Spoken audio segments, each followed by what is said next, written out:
मिलवे सर्वाधार मंगल में मंगल करण विनवा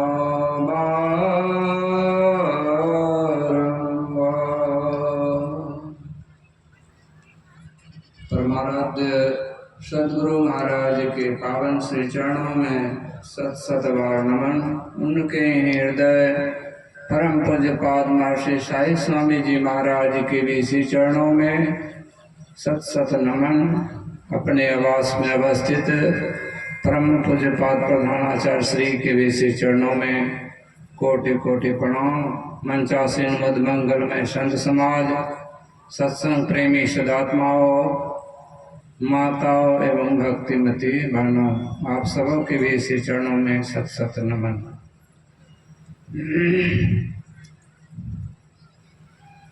हम लोग बहुत देर से भक्ति संबंधी बातों को सुन रहे थे।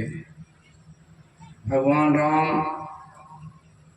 माता सबरी के कुटिया पड़ गए हैं और माता सीता की खोज करते हुए पहुँचे हैं।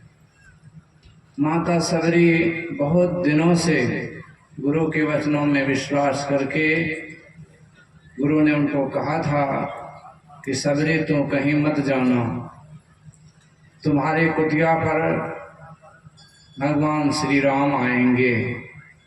लेकिन यह नहीं कहा था कब आएंगे, किस दिन आएंगे, किस वर्ष में आएंगे, यह नहीं कहा। और उनके वचनों में विश्वास करके माता सबरी बाट जोती रही और भगवान श्री राम लक्ष्मण सहित आए हैं।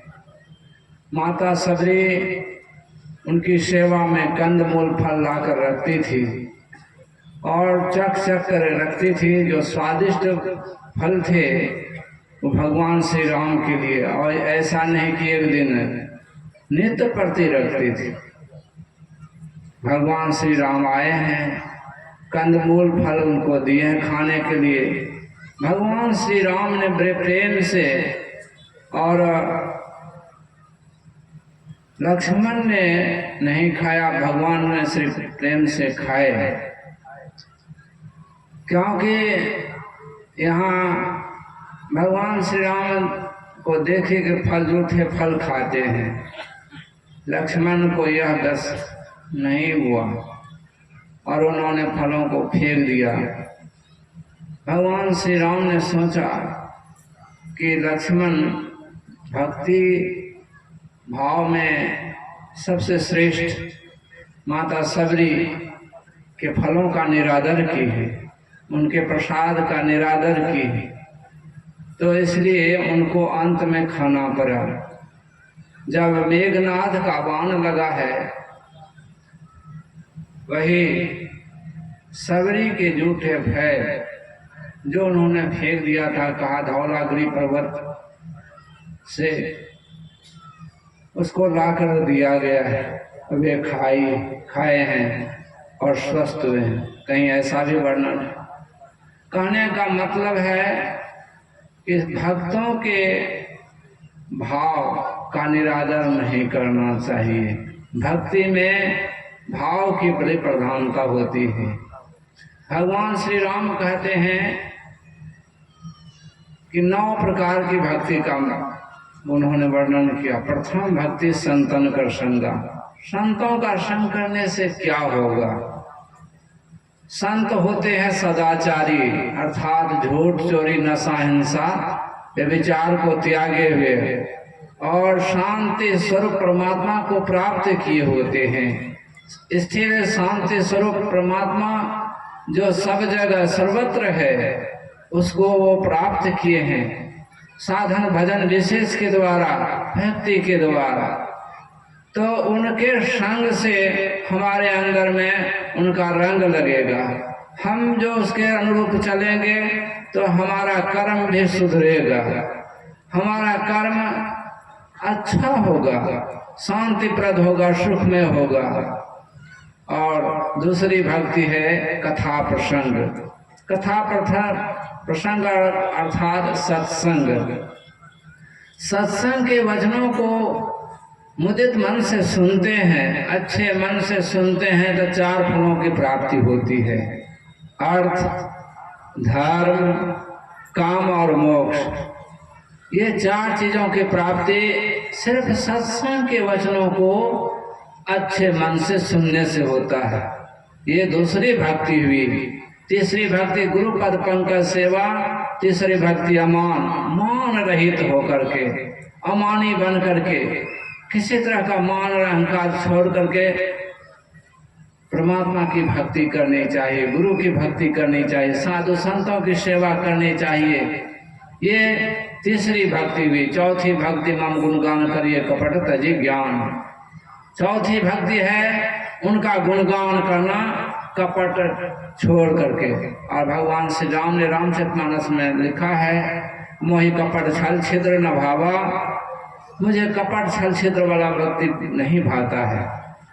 एक व्यक्ति था, उनका नियम था, महात्मा का नियम था कि किसी के यहाँ जाते थे तो जो देता था वही खा करके फिर ध्यान भजन सत्संग करते थे। एक दिन में एक टाइम किसी के हम मांगते थे। एक दिन इसी तरह एक माई के घर गए, माई से मांगा उन्होंने, तो माई कहा कि हमको भी भजन ध्यान स्मरण की युक्ति बता दीजिए तो आपको खाने दूंगी। कहा आज नहीं, दूसरे दिन। कहा दूसरे दिन ही आपको खाने दूंगी। उस दिन महात्मा जी लौट के चले आए, अपने कुटिया में ध्यान भजन किए। फिर दूसरे दिन उसी के घर गए। कहा माई दोनों। कहा बाबा जब तक आप नहीं बताएंगे तब तक तो मैं खाने नहीं दूंगी। कहा कल तुमको 12 बजे मैं ध्यान भजन की युक्ति बता दूंगा। कहा बाबा कल ही आपको खाने मिलेगा। फिर दूसरे दिन भी लौट कर चले गए महात्मा जी। महात्मा जी ने एक नुस्खा निकाला, युक्ति। उसने क्या क्या कमंडल लिया, उसमें गोबर भर दिया। गोबर भर करके उसको 11 बजे के समय में चले कुटिया से, वही माई के घर पर गए। माई ने रंग बिरंग की तैयारियां की थी, मालवा मिष्ठान बनाई थी, खीर पकवान बनाई थी महात्मा जी के लिए कि आज हमको भजन ध्यान की युक्ति बताएंगे, परमात्मा की प्राप्ति के लिए मार्ग बताएंगे। बड़ी सेवा, बड़ी तत्परता से उन्होंने बनाई थी। महात्मा जी ले गए कमंडल, उसको आगे कर दिए, 2 माई खाने के लिए। तो लाई सब चीज देखते इसमें गोबर भरा है। कहा महात्मा जी ये क्या कैसे इसमें देंगे, इसको साफ। कहा नहीं इसी में दो। कहा नहीं महात्मा जी इसको साफ कर दूंगी तब ना दूंगी। तब वही बर्तन दे गई, साफ करके उसमें जितना था ला करके दिए। कहने का अभिप्राय है हमारा बर्तन भी भरा पड़ा है, हमारा बोरा है, बोरा में चावल भरा पड़ा है, उसमें चीनी रखना चाहते हैं तो कैसे रखेंगे। पहले उस बोरे को खाली कर दीजिए तब न चीनी हटेगा। उसी तरह हमारे अंदर काम है, क्रोध है, लोभ है, ईर्ष्या है, द्वेष भरा पड़ा है और उस परमात्मा को जानना चाहते हैं, परमात्मा को प्राप्त करना चाहते हैं, परमात्मा का दर्शन करके आत्म कल्याण करना चाहते हैं, तो ये सबको निकालिए। काम क्रोध लोभ मोह ईर्ष्या द्वेष को बाहर कीजिए। वो बाहर कैसे होगा, तो भजन स्मरण से होगा। स्मरण भजन करेंगे तभी न निकलेगा। अधिक देर तक जप करेंगे, अधिक देर तक ध्यान करेंगे, सत्संग करेंगे तो हमारे अंदर के विकार निकलेंगे और वह विकार निकलेगा तो हमारा मन पवित्र होगा, निर्मल होगा। और निर्मल जन सो मोहि भावा, मोहि कपट छल छिद्र न भावा।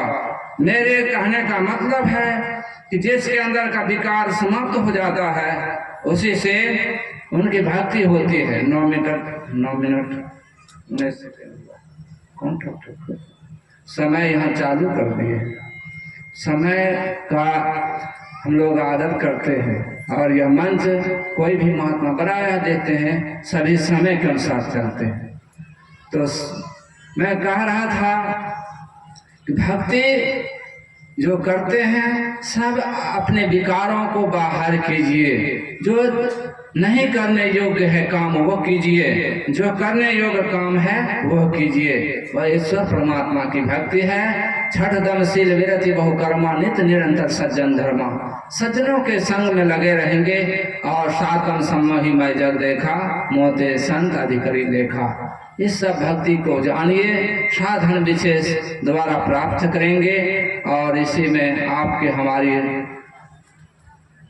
अच्छाई होगी, हमारे अंदर के विकार खत्म होंगे, हमारे अंदर के कलमश दूर होंगे और सतपथ पर अग्रसर होंगे। यही आप लोगों की सेवा में समय अनुसार कहा। बोलिए प्रेम से श्री सद्गुरु महाराज की जय। श्री सद्गुरु महाराज की जय। अभी हम पूज्यपाद स्वामी विप्रानंद जी महाराज